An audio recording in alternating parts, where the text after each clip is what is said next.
For me, any form of social injustice is just wrong.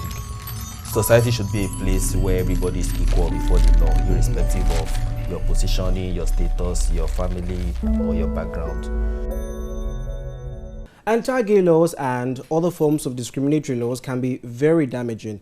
In fact, they go beyond damaging the lives and freedoms of its victims, and also those who they love, those they care about, and those even seen with. So these concerns will set the tone of our discussion here on set. Welcome to Untold Fact, where we tell it just the way it is, however uncomfortable it may sound. I am Moses Omogena. So interestingly, I have two very interesting personalities here with me in the studio. Ijeoma Akwiwu, she's a lawyer by right and practice. Thank you so much, Ijeoma, for joining us. You're welcome. Ayo Sogunro, thank you so much for joining us. Ayo is also a lawyer and a human rights activist, and also a feminist as well. Interesting. Thank you so much for joining us. Thank you, Moses. Good to be here. Yes, same here. All right, I'm going to start with you, Ayo. Every time you hear, someone being abused or someone being, given without the opportunity to express or seek redress when their rights are being infringed upon, what is always your initial reaction? Well, it's some sort of, how will I put it, anger at the social injustice involved. I'm the type of person that if I'm driving on my own and I see, for example, maybe a policeman harassing another driver, I often try and park and stop and see what's going on. For me, any form of social injustice is just wrong. Society should be a place where everybody is equal before the law, irrespective of your positioning, your status, your family, or your background. So yeah, that just ticks me off. Ijeoma, does it also tick you off as well? I think my reaction is that if things were different, if these people had more or less like some sound background that they're coming from or where they're coming from, if they knew where they were coming from, they won't treat them that way. I mean, because we see these things every day. It doesn't ever get to a point where it becomes so common that you're like, this is just one of many cases. So how far can the real struggle and the fight really go? Does it ever get there for you? Of course it does. Yeah. Of course it does. But the thing is that I think one act can change a lot of things. We shouldn't just wait till it gets to 100 cases before we should stand up and do something about it. It starts from the everyday act. Like he says, he has to stop, or he stops whatever a policeman is doing something wrong. It's from those little things that we should start from to address the bigger picture. So, yeah. What is your perception about, on the anti-gay law? A perception? Yeah, especially when it was being passed. I think it was just a bunch of mischievous individuals that sat down and and put together that law. Wow. Because some time ago I had an experience, because now they're trying to pass like an anti-torture bill. And one of the reasons why it failed hearing was that it was too short. And if you look exactly, very laughable, right? If you look at the anti-gay law or the SSMPA, it's not an anti-gay law expressly. It's like same-sex marriage prohibition. In name. In name, but in context, exactly. It's just an 8-section law. So imagine an 8-section law passed, accelerated hearing and got passed into law. So it was just mischievous as far as I'm concerned, because when bills are being passed, they usually give it to third parties or lawyers to go through and everything. We didn't even see anything before we heard the president had assented to it. Yeah, well, sadly, however mischievous, as Ijeoma has called it, the reality is that it has come to stay. So where do we go from here? Can we ever take things back, to how it should be?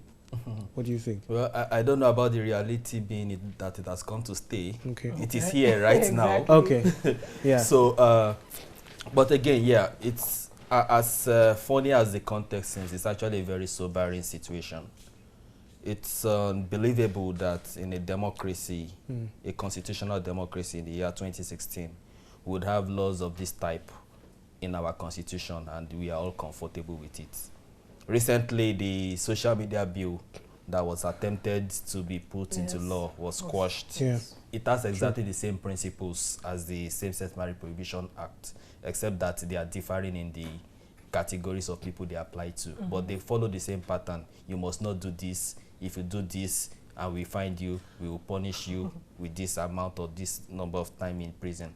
And this thing that you are saying people must not do is exactly something that the Constitution has said. Sorry to concentrate with this amount. Even in the bill, there's no option of... There's no, okay, yes, there's no option. There's no option of fine. It's just a straightforward criminal. So my point here is that as Nigerians, we need to begin to understand the fact that, and I'm glad the social media bill came up in that light, the fact that our rights as citizens are very important to us. If we do not understand the importance of rights, we cannot see when rights are being derogated from. We cannot, comprehend the idea that, we just see it as some sort of absolute dictatorship where the legislature can just decide that something is illegal simply because it suits them at that moment to make it illegal. But democracy has to be balanced by rights. It shouldn't be a tyranny of the majority. Because for the majority have their ways, as we always say, the minority should also be able to have their say. That's how a democracy is. It has to be balanced. So that consciousness is something that Nigerians need to begin to understand. How we go about that, different issue. Earlier on in my intro, I made mention of, this is not just for those who have a same-sex orientation, but even those that they care about or those that care about them. What role do they really have to play, to make this, this complex or, the harsh reality much lighter? How can we ease the lives of ourselves? Ease the lives. I feel, first and foremost, it has to be knowledge. There's power in knowledge. First and foremost, get acquainted with the law. What does the law say? Now, you're prohibiting same-sex marriage, quote and unquote. And how do you, exactly, I don't even know the test they put in place to know whether you are married. And according to the law, same-sex relationship. That's an interesting one. Same-sex relationship. So what is the test again to know whether you're in a same-sex relationship for the purpose of having same sex?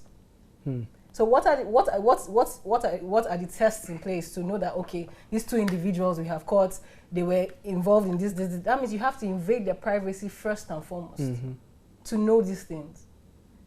And which is, again, a breach of our fundamental human right to privacy as guaranteed by the Constitution. True. So if you have a law that is flouting all your guaranteed rights, why does that law have a stand in the society? So there's too many wrongs just to prove one right, so to speak. To prove one wrong. Eventually, no right. The no mischievous right wrong, like you put it. Yeah. All right, now let me paint this scenario. We have two gay men or two gay women, on the street holding hands and expressing romantic affiliations. And all of a sudden, they are being arrested. Now, on the one hand, they have a right to freely associate with themselves, and they have a right to choose who they want to love. On the other hand, it also doesn't change the fact that they are being outrightly disobeying the laws of the land, however draconian or harsh these laws might be. Now, you can see that how does one, as a custodian of the law, how do you get to manage this dilemma really when involved? As a lawyer, when involved with that kind of a case, how would you best manage or handle that scenario? One of the problems with the law as it is again, it has an amorphous description of what constitutes amorous same-sex relationship. It could mean anything from simply sending emoticons on your phone to somebody of the same sex, like hugs, kisses, from my phone to your phone. It's a display of an amorous relationship between two sexes. It could mean anything like hugging, holding hands. And the problem we have is that it assumes that it is up to the policeman to decide what action will constitute a breach of that law, which is not the way criminal laws usually go. The proper standard of criminal laws is that there has to be two elements to a crime. One is an intention to commit the crime, and then two is the actual act of committing the crime. So what criminal laws tend to do is say that, okay, if you do something either intentionally or unknowingly, it will specify the type of intention, the mental element, and then it will also specify the actions. But in this case, there is no intention and there is no action. What is criminalized is actually just an idea. Unlawful carnal knowledge means it could mean anything. It's a concept. But you cannot criminalize concept, you criminalize conduct. So in other words, these laws are really vague. So they are very vague. So it's now left to the judge to now decide what conducts amount to a breach of that law. And it could mean any conduct, meaning it becomes illegal to send text messages, it becomes illegal to send pictures, it becomes illegal to hug people. It depends on whether the judge wants to interpret the law as broadly as possible or wants to toss it out. And I think a very sensible judge will just thought that this crime there's no real meaning to this crime. You know, it's interesting because if we have so many loopholes, you know, with this law, why then is this law even still in our constitution? What's going on? Okay. With the justice system? Let me address that. It's not in the constitution, first and foremost. It stands alone as a law. Okay. Secondly, once laws are passed, two things that happen. The legislative makes another law to repeal the former one, or you test the law, meaning you actually have to prosecute criminals, people that have, you know, who breach that particular law. Okay. And so far, I don't think any of these none of them have happened. With the same sex? None of them but we have hear happened. reports. We hear reports in the news. You just hear reports. 2 people have been arrested in Delta State for 2 homosexuals. Exactly. Yes, to clarify that again, a lot of the laws that we have in Nigeria, a lot of the laws done that way people are prosecuted in Nigeria, either through the Sharia codes or the penal codes or criminal codes, which are from foreign sources. So the British, for example, introduced the criminal and penal codes in the southern and northern parts of the country respectively, while of course the Quranic influences introduced the Sharia codes, which all has elements of, you know, actual actions, criminalizing actions of anybody who, for example, has carnal knowledge of another, or I mean any man who has carnal knowledge of another against the order of nature, you know, another vague phrasing against the order of nature, or say an unnatural offense, you know. So those ones have been in the textbooks for a long time. But again, we have to distinguish between criminalizing conduct and criminalizing a concept or an idea or a behavior. All right, let me hold you there before Ijoma forgets, you know, what she was trying to explain. You know, you were talking about the justice system and why we still have, you know, the laws in existence. Like I said, there's so many loopholes. The legislative either makes another law to totally repeal the one they've passed, or you actually tell the judiciary, as the judges, actually, you know, test the laws by, you know, bringing the criminals and prosecuting them. So far, the law has not passed these tests. So far, no. Why is it still in existence? Because it's still in existence. To stay there, accumulate all the dust it can, and all the I think what's the background it's hampering lives. It's been exactly there accumulating dust. It's destroying lives and freedom. And it's a tool by the police or, you know, state actors and non-state actors to extort. Yes. That's just what it is. That's just none of them have. To be candid, almost every law in Nigeria, almost every criminal law in Nigeria is a tool for extortion, either by state or non-state actors. That's just what it is right now. Well, I guess the only thing that can be done is to lobby your lawmakers. And, you know, when next the election comes, everyone should vote the right people that know what a law is meant to be. Put them there, not a politician. We have to keep it in mind. These are the same lawmakers who want to limit freedom of speech. Exactly. All right, now moving away from, you know, same-sex laws, generally, you know, laws that are perceived as draconian or discriminatory, what are really the effect, you know, it could have on its citizens? Ijoma. Citizens. It limits your citizens. You don't allow them to live to their full potential. That's the first thing. You're already telling them, okay, before you go out to do this, you have to pass this amount of hurdles. You're already limiting the full potential of your citizen. Yeah, so life can be quite depressing. It is, and you know, Nigeria as a whole, like he will say, everything Nigeria will kill you. Well, we are still living, so we are survivors. We are dying in 1,000 deaths, little by little. Yeah. Wow.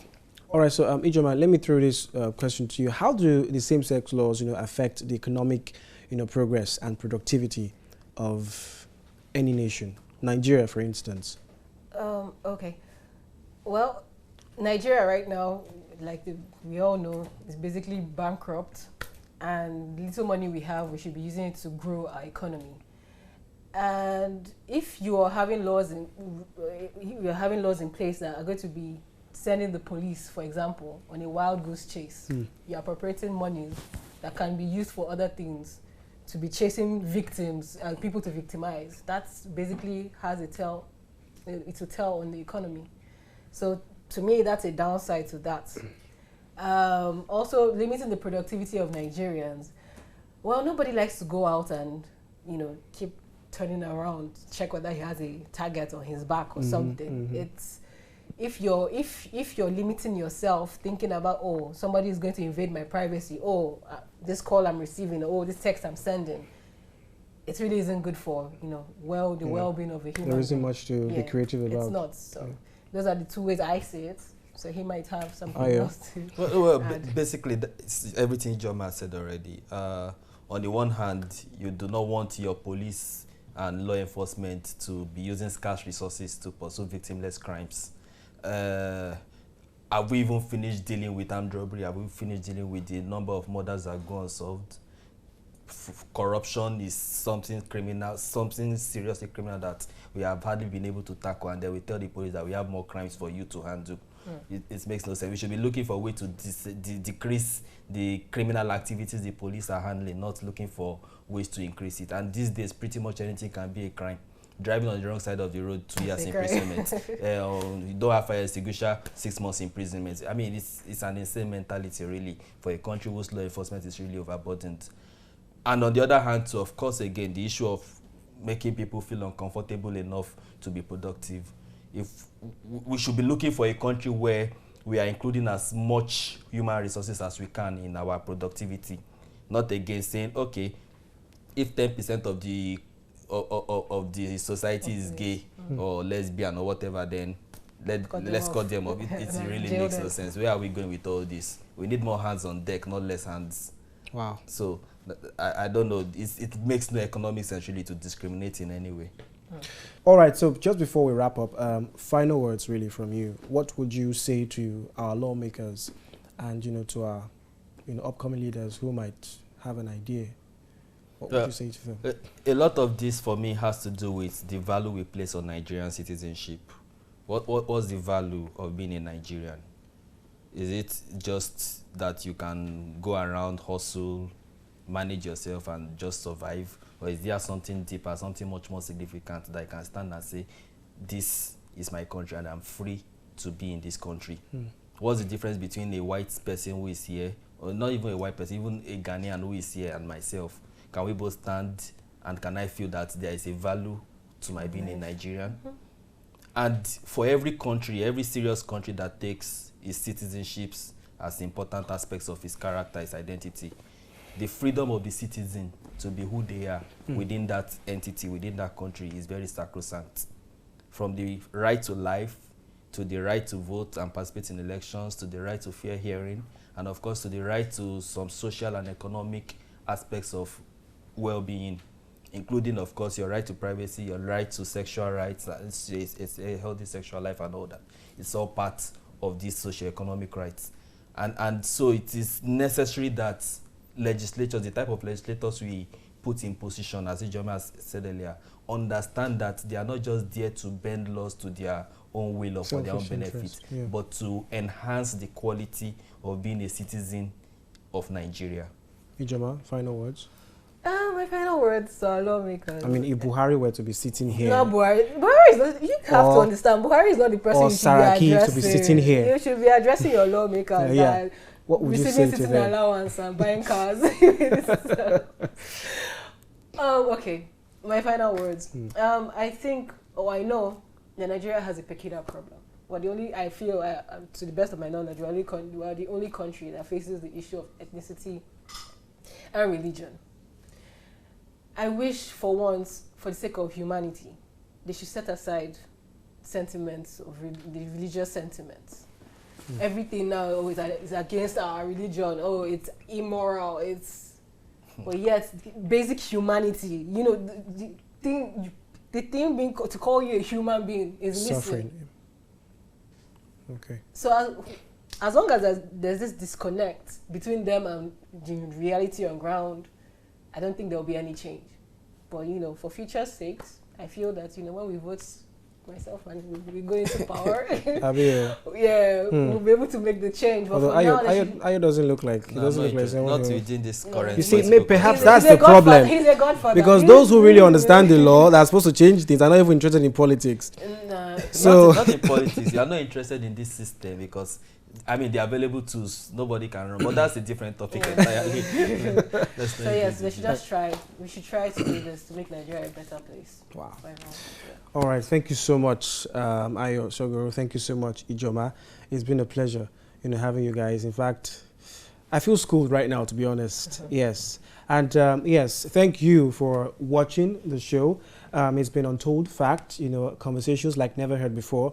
You know, these laws can change. Of course, when these laws change, when they become less discriminatory, life becomes better, and of course, you get the best from those who are happy. And yes, as Ijoma already mentioned earlier, humanity first before every other thing. And Ayo Shogoro has told us that our politicians or our leaders need to think about, you know, a citizenry first before any other thing. Thank you so much for joining us. Thank you for being on the program. Don't forget you can join the conversation using the hashtag #UntoldFact. You can join us on Instagram at Tears Nigeria or Facebook, the Initiative for Equal Rights. And yes, I'm Moses Omogana, and I definitely will be seeing you next Thursday. Bye for now.